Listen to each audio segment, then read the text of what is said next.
जब सरकार ने स्पेस सेक्टर को ओपन किया तो देश के युवा और खासकर हमारे जेन जी यूथ इसका भरपूर फायदा उठाने के लिए आगे आ गए। आज ग्लोबल इन्वेस्टर्स के लिए भारत का स्पेस सेक्टर एक अट्रैक्टिव डेस्टिनेशन बन रहा है। नई नई कंपनियां सैटेलाइट सर्विसेज देने लगी हैं और स्पेस अब एक स्ट्रेटेजिक एसेट के रूप में जगह बना चुका है। ग्लोबल कंपनीज भारत में सैटेलाइट्स बनाना चाहती हैं, भारत से लॉन्च सर्विसेज लेना चाहती हैं, भारत के साथ टेक्नोलॉजी पार्टनरशिप चाहती हैं और इसलिए हमें इस समय का ज्यादा से ज्यादा फायदा उठाना चाहिए। हम न्यूक्लियर सेक्टर को भी ओपन करने की तरफ आगे बढ़ रहे हैं। इस सेक्टर में भी हम प्राइवेट सेक्टर की सशक्त भूमिका की नींव रखने जा रहे हैं। यह रिफॉर्म हमारी एनर्जी सिक्योरिटी और टेक्नोलॉजिकल लीडरशिप को नई शक्ति देगा। साथियों, भारत का युवा देश हित को सर्वोपरि रखकर चलता है। वो हर अवसर का सही इस्तेमाल करता है। जब सरकार ने स्पेस सेक्टर को ओपन किया तो देश के युवा और खासकर हमारे जेन जी यूथ इसका भरपूर फायदा उठाने के लिए आगे आ गए। आज भारत के 300 से अधिक स्पेस स्टार्टअप्स भारत के स्पेस फ्यूचर को नई उम्मीदें दे रहे हैं और इसमें भी खास ये कि हमारे अधिकार और हमारे अधिकतर स्पेस स्टार्टअप्स इसकी शुरुआत बहुत छोटी टीम से हुई है और मुझे इन सबको पिछले 5-6 साल में लगातार मिलने का अवसर मिला है। कभी 2 लोग, कभी 5 साथी, कभी एक छोटा सा किराए का कमरा। टीम छोटी थी, संसाधन सीमित थे, लेकिन इरादे नई बुलंदी छूने के हैं। यही वो भावना है जिसने भारत में प्राइवेट स्पेस रिवॉल्यूशन को जन्म दिया है। आज ये जेन जी इंजीनियर्स, जेन जी डिजाइनर्स, जेन जी कोडर्स और जेन जी साइंटिस्ट नई नई टेक्नोलॉजी बना रहे हैं। प्रोपल्शन सिस्टम हो, कंपोजिट मटेरियल्स हो, रॉकेट स्टेजेज हो, सैटेलाइट प्लेटफॉर्म्स हो, भारत का युवा आज उन क्षेत्रों में काम कर रहा है जिनकी कुछ साल पहले कल्पना भी संभव नहीं थी। भारत का प्राइवेट स्पेस टैलेंट पूरी दुनिया में अपनी अलग पहचान बना रहा है। आज ग्लोबल इन्वेस्टर्स के लिए भारत का स्पेस सेक्टर एक अट्रैक्टिव डेस्टिनेशन बन रहा है। साथियों, आज दुनिया में छोटे सैटेलाइट्स की डिमांड लगातार बढ़ रही है। लॉन्च फ्रीक्वेंसीज भी बढ़ रही है। नई नई कंपनियां सैटेलाइट सर्विसेज देने लगी हैं और स्पेस अब एक स्ट्रेटेजिक एसेट के रूप में जगह बना चुका है। इसलिए आने वाले वर्षों में ग्लोबल स्पेस इकोनॉमी कई गुना बढ़ने वाली है। ये भारत के युवाओं के लिए बहुत बड़ा अवसर है। साथियों, भारत के पास स्पेस सेक्टर में जो कैपेबिलिटी है, वैसी कैपेबिलिटी दुनिया में केवल कुछ ही देशों के पास है। हमारे पास एक्सपर्ट इंजीनियर्स हैं, हाई क्वालिटी मैन्युफैक्चरिंग इकोसिस्टम है, वर्ल्ड क्लास लॉन्च साइट्स हैं और इनोवेशन को प्रोत्साहन करने वाला माइंडसेट है। भारत की स्पेस कैपेबिलिटी कॉस्ट इफेक्टिव भी है और रिलायबल भी है। इसी वजह से दुनिया की भारत से बहुत अधिक उम्मीदें हैं। ग्लोबल कंपनीज भारत में सैटेलाइट्स बनाना चाहती हैं, भारत से लॉन्च सर्विसेज लेना चाहती हैं, भारत के साथ टेक्नोलॉजी पार्टनरशिप चाहती हैं और इसलिए हमें इस समय का ज्यादा से ज्यादा फायदा उठाना चाहिए।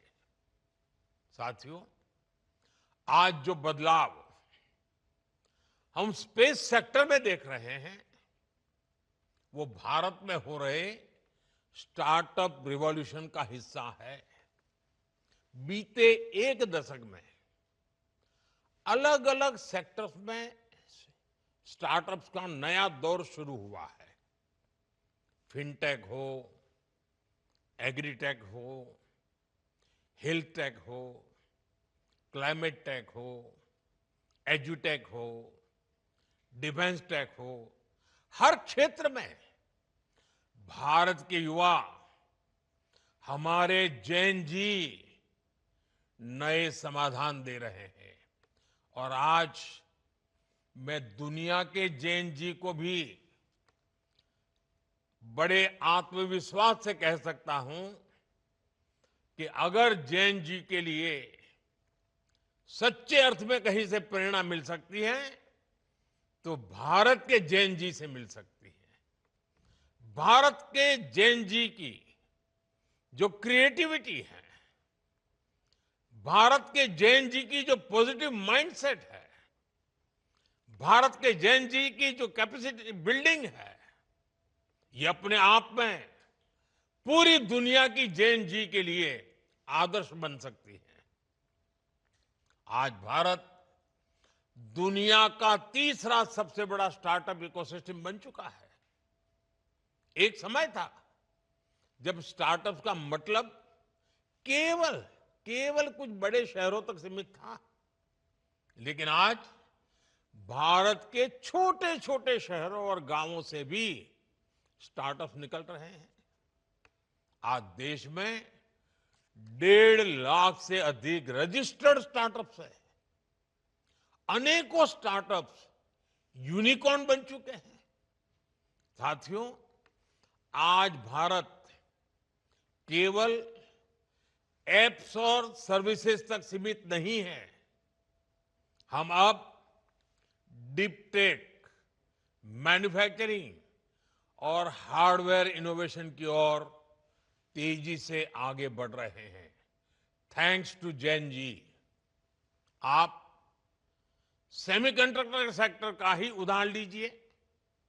सरकार ने जो ऐतिहासिक कदम उठाए हैं, वो भारत के टेक फ्यूचर की नींव को मजबूती दे रहे हैं।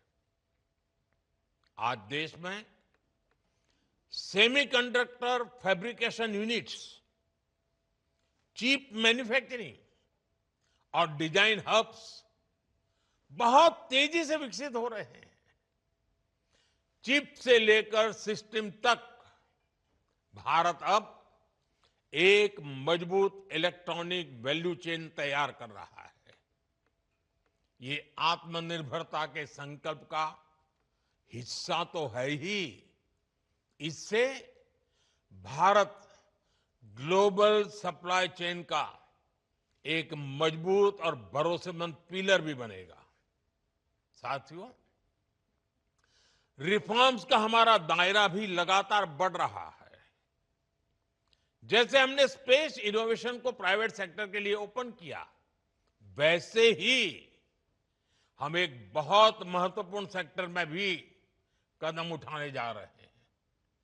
हम न्यूक्लियर सेक्टर को भी ओपन करने की तरफ आगे बढ़ रहे हैं। इस सेक्टर में भी हम प्राइवेट सेक्टर की सशक्त भूमिका की नींव रखने जा रहे हैं। इससे small modular reactor, advance reactors और न्यूक्लियर इनोवेशन में अवसर बनेंगे। यह रिफॉर्म हमारी एनर्जी सिक्योरिटी और टेक्नोलॉजिकल लीडरशिप को नई शक्ति देगा। साथियों, आने वाला भविष्य कैसा होगा, ये बहुत कुछ आज हो रही रिसर्च पर भी निर्भर करता है। इसलिए हमारी सरकार का बहुत जोर युवाओं को ज्यादा से ज्यादा रिसर्च के मौके देने पर भी है। हमने राष्ट्रीय अनुसंधान फाउंडेशन का गठन किया है, जो आधुनिक रिसर्च के लिए यूथ को सपोर्ट करता है। वन नेशन वन सब्सक्रिप्शन, इससे सभी छात्रों की इंटरनेशनल जर्नल्स तक पहुंच आसान हुई है। 1,00,000 करोड़ के रिसर्च डेवलपमेंट और इनोवेशन फंड से देश भर में युवाओं को बहुत मदद मिलने वाली है। हमने 10,000 से अधिक अटल टिंकरिंग लैब भी खोली है, जो स्टूडेंट्स में रिसर्च और इनोवेशन की भावना जगा रही है। आने वाले दिनों में हम ऐसी 50,000 नई अटल टिंकरिंग लैब बनाने पर काम कर रहे हैं। सरकार के ये प्रयास भारत में नए इनोवेशन की बुनियाद बना रहा है। साथियों, आने वाला समय भारत का है, भारत के युवाओं का है, भारत के इनोवेशंस का है।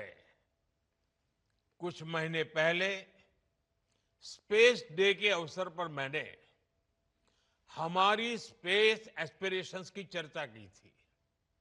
हमने तय किया था कि आने वाले 5 वर्षों में भारत अपनी लॉन्च क्षमता को नई ऊंचाइयों तक ले जाएगा।